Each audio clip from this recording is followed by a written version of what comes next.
ইলিশ নিয়ে সর্বশেষ তথ্য যদি জানাতে চাই, আমি এখন দাঁড়িয়ে রয়েছি ভোলা সদর উপজেলার রাজাপুর একটি ফিশারি ঘাটে। এখানকার যারা জেলেরা রয়েছে, জেলেদের সাথে কথা বলে যে তথ্যটুকু আমরা পেলাম, জেলেরা আমাদেরকে জানিয়েছে অর্থাৎ যেই বিগত দিনে যেই ভরা মৌসুম রয়েছে, অর্থাৎ সেই ভরা মৌসুমে ইলিশ না পেয়ে কিন্তু জেলেরা কিন্তু অনেক হতাশার ভিতর পড়েছে। সামনে যেই কিছু ইলিশ পাওয়ার কথা থাকলেও কিন্তু যে সামনে যে মা ইলিশের অর্থাৎ 22 দিনে যে নিষেধাজ্ঞার সময় আসতেছে, এই নিষেধাজ্ঞার সময় নিয়ে কিন্তু অনেক হতাশা প্রকাশ করছে।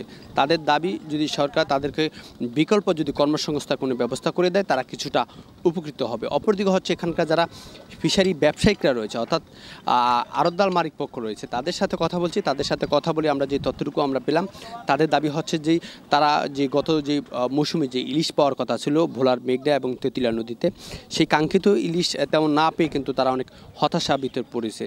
যদি সামনে যেই ইলিশ যদি কিছুটা পায়, তারা যেই বিগত দিনে যে ক্ষতিগ্রস্ত হয়েছে সেই ক্ষতি কাটিয়ে কিন্তু কিছুটা লাভবান হতে পারবে। অপরদিকে এখানকার যে সচেতন মহল দাবি রয়েছে, অর্থাৎ সচেতন মহলের দাবি হচ্ছে ভোলার মেঘনা এবং তেঁতুলিয়া নদীতে যে অবৈধভাবে যে নিষিদ্ধ যে জাল রয়েছে, অর্থাৎ চরগেরা খুঁটা বিহিন্দি জাল সহকার যে নিষিদ্ধ জাল রয়েছে, এই জাল যদি নিধন না করা হয়, অচিরে যে সামনে যে ইলিশের বড় ধরনের একটি সংকট দেখা দিবে। এর পাশাপাশি জেলেদের যে আরও একটি দাবি রয়েছে, অর্থাৎ যে নিষেধাজ্ঞাকালীন সময় যে জেলেদের সরকারি যে প্রণোদনা অর্থাৎ ঠিকমতো না পাওয়ার কারণে তারা কিন্তু অনেক হতাশা প্রকাশ করছে।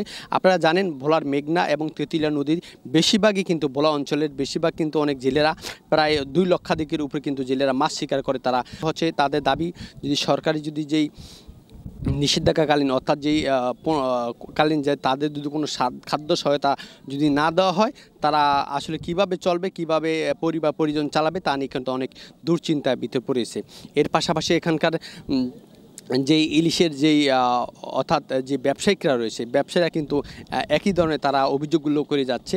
অর্থাৎ সরকারি নিষেধাজ্ঞা যে সময়গুলো রয়েছে, এই নিষেধাজ্ঞার সময়কালীন যে তাদেরও যে বিকল্প কোনো কর্মসংস্থার ব্যবস্থা করে দেওয়া হয়। সরকারের কাছে যে অভিযোগগুলো করে যাচ্ছে সেগুলো হচ্ছে যে এনজিও থেকে ঋণ এবং হচ্ছে সমিতি থেকে কিস্তি, অপরদিকে হচ্ছে বিভিন্ন সংস্থা থেকে যে ঋণগ্রস্ত হয়েছে, এই ঋণের যেই কিস্তি আদায় না করার জন্য তারা কিন্তু সরকারের কাছে অনুরোধ জানাচ্ছে। এই ছিল ভোলার মেঘনা থেকে ইলিশ নিয়ে সর্বশেষ তথ্য।